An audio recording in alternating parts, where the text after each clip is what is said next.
नमस्कार, मैं डॉक्टर दीपिका पाटीदार एजी आयुर्वेदा डीपी में आपका फिर से स्वागत है। हर साल 21 जून को अंतर्राष्ट्रीय योग दिवस के रूप में सेलिब्रेट किया जाता है और इस साल भी 21 जून 2024 को अंतर्राष्ट्रीय योग दिवस के उपलक्ष्य में आप सभी को बहुत बहुत शुभकामनाएं। इस साल अंतर्राष्ट्रीय योग दिवस की जो थीम है वह है yoga for self and society, यानी स्वयं के लिए और समाज के लिए योग। आज के समय पर हर व्यक्ति बहुत ज़्यादा बिजी है, बहुत ज़्यादा व्यस्त है, जिसकी वजह से वह स्वयं पर भी ध्यान नहीं दे पाता है, जिसकी वजह से उसका स्वास्थ्य जो होता है वह डिस्टर्ब होता है, जो कि उसके खुद के लिए भी हार्मफुल है और एक समाज के लिए भी जो होता है वह अच्छा संदेश नहीं देता है। तो आज हम देखेंगे कि जो महिलाएं होती है उनका स्वास्थ्य किस तरीके से योगा के द्वारा ठीक रखा जा सकता है। उनको और भी कुछ व्याधियां होती है या दिक्कतें होती है जिनकी वजह से उनके स्वास्थ्य पर इफेक्ट पड़ता है। जैसे कुछ बीमारियां होती है जो उनके शारीरिक, मानसिक या आध्यात्मिक स्वास्थ्य पर इफेक्ट डालती है, जैसे कि पीसीओडी होता है यानी कि पॉलीसिस्टिक ओवेरियन डिसीज होता है, पीसीओएस यानी पॉलीसिस्टिक ओवेरियन सिंड्रोम होता है। पीसीओडी के क्या लक्षण होते हैं, क्या सिम्टम्स होते हैं और इसमें क्या योग का रोल होता है और इसकी जो चिकित्सा है वह किस तरीके से की जाती है। सबसे फर्स्ट हम देखते हैं कि जो पीसीओडी होता है उसके अंदर क्या क्या सिम्टम्स देखने को मिलता है। सबसे फर्स्ट अगर देखा जाए तो जो मेंसेस होते हैं, मासिक धर्म अनियमित हो जाता है, यानी कि इरेगुलर पीरियड्स देखने को मिलते हैं। सेकेंड अगर देखा जाए तो उनके जो फेस एरिया है यानी कि जो दाढ़ी वाला एरिया होता है यहाँ पे हेयर ग्रोथ देखने को मिलती है। थर्ड अगर देखा जाए तो वेट जो होता है बहुत ज़्यादा गेन हो जाता है, मोटापा देखने को मिलता है, चर्बी चढ़ जाती है।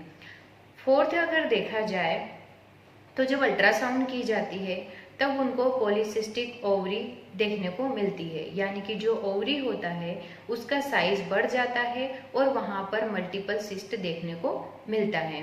कुछ कुछ केसेस में फीमेल के फेस पर जो है पिंपल्स भी देखने को मिलते हैं।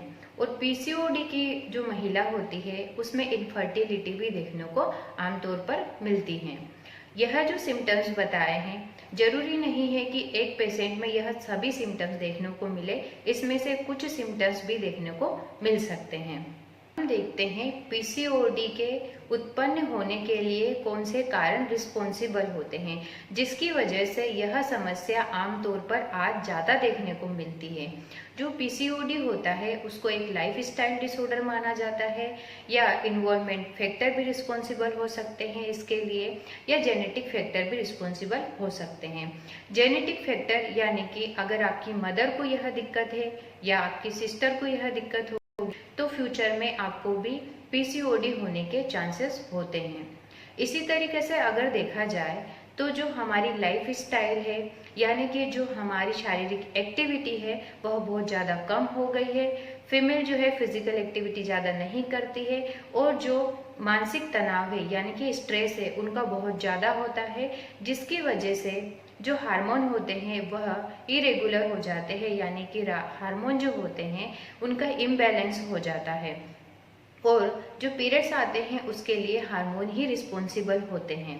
साथ ही साथ और खाने में हम देख कि ज़्यादा फास्ट फूड का अगर सेवन करती है महिला, या फिर जब उसको भूख नहीं लगी है उस समय वो खाना खा रही है और जब भूख लगी है उस समय पर घर की व्यस्तता के चलते वह भोजन समय पर नहीं कर पाती है, या समय पर नहीं सो पाती है, समय पर नहीं उठ पाती है, मानसिक तनाव के चलते उसका हार्मोन जो होता है वह इम्बैलेंस हो जाता है और इन सब का इफेक्ट जो होता है उसके मेंसेस पे जाता है।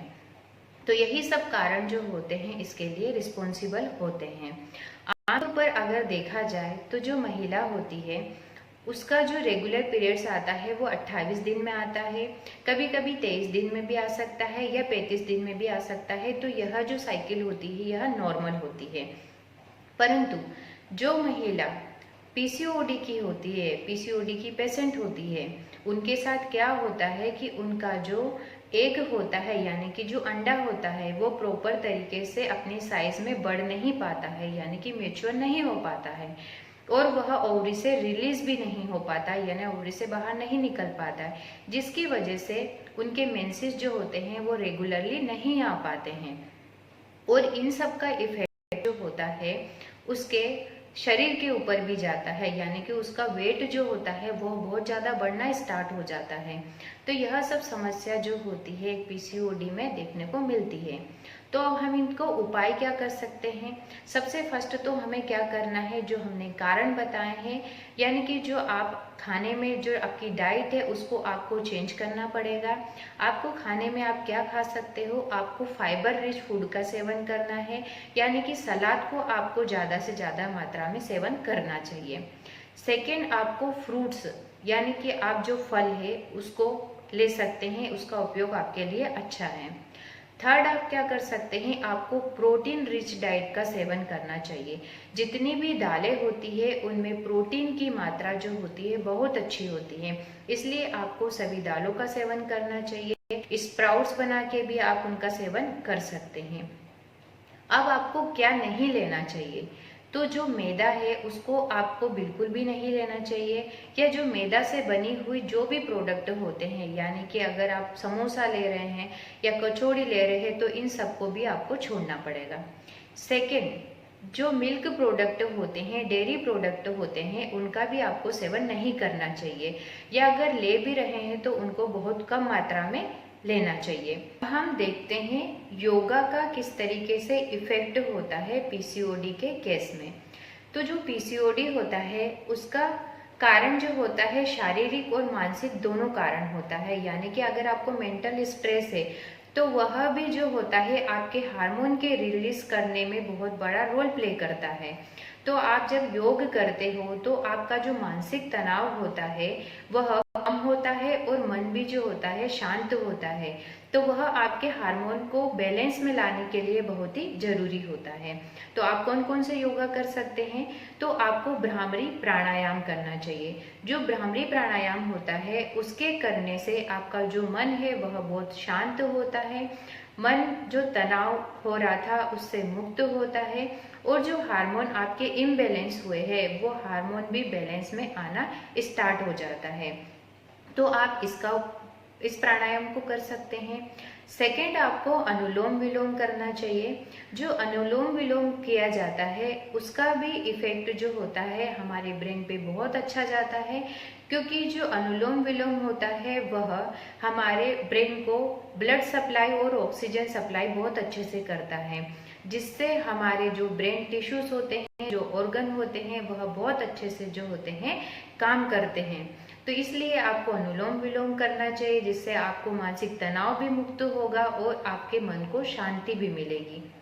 थर्ड, आप क्या कर सकते हैं, आपको भुजंगासन करना चाहिए, जो कि भुजंगासन करने से भी आपका जो पेल्विक एरिया होता है या रिप्रोडक्टिव सिस्टम जो होता है वहाँ की ब्लड सप्लाई बहुत अच्छी होती है, तो आपको वह भी करना चाहिए। आपको कपालभाति भी करना चाहिए, क्योंकि कपालभाति जो होता है आपकी डाइजेस्टिव सिस्टम को भी बहुत अच्छा करता है, साथ ही साथ जो आपका रिप्रोडक्टिव सिस्टम होता है, यानी कि जो गर्भाशय वाली जगह होती है वहाँ की ब्लड सप्लाई बहुत अच्छी होती है। और जिन महिलाओं को वेट गेन ज़्यादा हो जाता है तो उस जगह पे चर्बी ज़्यादा चढ़ने लग जाती है, तो कपालभाति के द्वारा पेल्विक रीजन का जो फैट डिपॉजिट हुआ है वह धीरे धीरे जो है बर्न होना स्टार्ट हो जाता है, तो आपका वेट जो बढ़ता है उसको कम करने में भी यह मदद करता है। जो तितली का आसन होता है, यानी कि जो बटरफ्लाई आसन होता है, उसको भी आपको करने से बहुत लाभ मिलता है। यह भी आपके रिप्रोडक्टिव सिस्टम को या गर्भाशय की जगह जो होती है वहाँ पे ब्लड सप्लाई बहुत अच्छे से करता है, और सब ऑर्गन जो होते हैं वहाँ पे उनको स्ट्रेंथ प्रोवाइड होती है, तो आप इसको भी कर सकते हैं। साथ ही साथ आप अगर सूर्य नमस्कार करते हैं तो वह भी आपके लिए बहुत अच्छा होता है। यह शारीरिक और मानसिक दोनों तरीके से आपके लिए लाभकारी होता है। तो महिलाओं को योग करना बहुत ही आवश्यक होता है, और स्पेशली जो पीसीओडी का केस होता है इसमें स्ट्रेस का बहुत बड़ा रोल होता है। जब आप योग करते हो तो मानसिक तनाव जो होता है आपका कम होता है, वेट आपका कम होता है, कभी कभी क्या होता है कि जो पीसीओडी की फीमेल होती है उसमें इंसुलिन रेजिस्टेंस देखने को मिलता है, जिसकी वजह से उनको आगे जाके डायबिटीज भी होता है। यहाँ तक कि कोलेस्ट्रॉल का लेवल भी बढ़ा हुआ आता है, ट्राइग्लिसराइड भी बढ़ा हुआ आता है। तो जब आप योगा प्राणायाम करते हैं तो इन सब चीज़ों में भी आपको फायदा मिलता है और आपके जो हार्मोन इम्बैलेंस हुए हैं वो हार्मोन भी बैलेंस में आना स्टार्ट हो जाता है। अब हम देखते हैं कि आयुर्वेद में इसको किस तरीके से ट्रीट किया जाता है। पीसीओडी के केसेस में हर महिला की प्रकृति जो होती है उसके अकॉर्डिंग और उसको जो पीसीओडी हुआ है वह किस टाइप का हुआ है उसके अकॉर्डिंग उसकी चिकित्सा की जाती है। तो उनको मेडिसिन भी दिया जाता है। और आयुर्वेद में जो पंचकर्मा किया जाता है, जो वस्ती कर्म किया जाता है, वह पीसीओडी के लिए बहुत ही इफेक्टिव प्रोसेस होता है, क्योंकि वह क्या करता है, जो आपके गर्भाशय वाली जगह होती है उस जगह को बहुत अच्छे से स्ट्रेंथ प्रोवाइड करता है, वहाँ की क्लीनिंग करता है, जिससे आपको जो इनफर्टिलिटी कॉज हो रहा है, बच्चा जो है आप कंसीव नहीं कर पा रहे हैं, तो उस समस्या से भी आपको छुटकारा मिलेगा, आपको बहुत ही फायदा मिलेगा। इस तरीके से आपको अन्य किसी टॉपिक पर अगर जानकारी चाहिए तो आप कमेंट बॉक्स में कमेंट करके बता सकते हैं, ताकि मैं नेक्स्ट वीडियो उस टॉपिक पर बना सकूं और मुझे उसके लिए हेल्प मिल सके। धन्यवाद।